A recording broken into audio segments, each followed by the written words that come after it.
এখন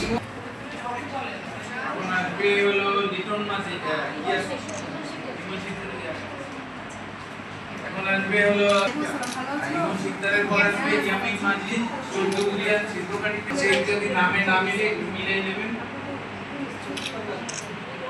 এখন আসবে হলো ইয়ামিন মাজিদ,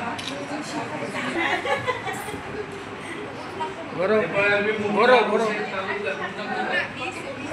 নিচে আছে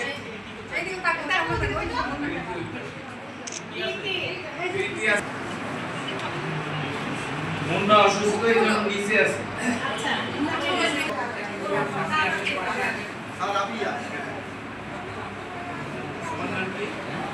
রাফিয়া ইসমান শিকদার রাফি।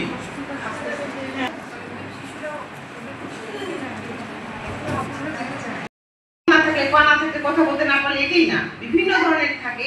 এগুলা কিছু কিছু থেরাপির মাধ্যমে বর্তমানে যেগুলো থেরাপির মাধ্যমে ভালো হয়ে যায়, অভিভাবকরা ভালো জানবে, টিচাররা ভালো জানবেন আমার থেকে। তো ওদের থেরাপিগুলো হয়তো স্পিচ আছে যে আমাদের বর্তমানে আমরা সচেতন অভিভাবকগুলো অসচেতনতার অভাবে কিছু বাচ্চার প্রবলেম হচ্ছে।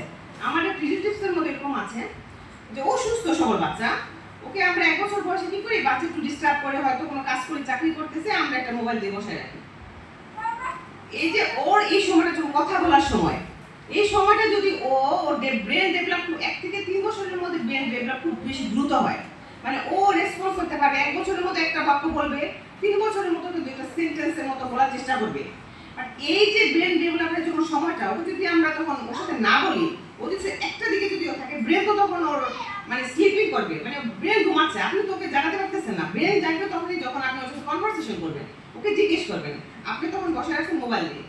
যে ওই এর ফলে হয়েছে কি, ওই বাচ্চাটা মানে অন্য কিছু বলতে পারে, মা বাবা এরকম না বলতে পারে না, বলতে পারে, বাট ওর যে ডেভেলপ হওয়ার কথা 5-6 বছর যে ডেভেলপ হতে হয়নি, ও 3 বছরের বাচ্চাদের মতো জিজ্ঞেস করবো ইয়েতে হলো। এখন আমরা কি করবো? আমরা এত সচেতন, আমরা এত শিক্ষিত, আমার মাধ্যমে যে আমার বাচ্চা এত বড় ক্ষতি হয়ে গেলো, সেটা কিভাবে পূরণ করবো?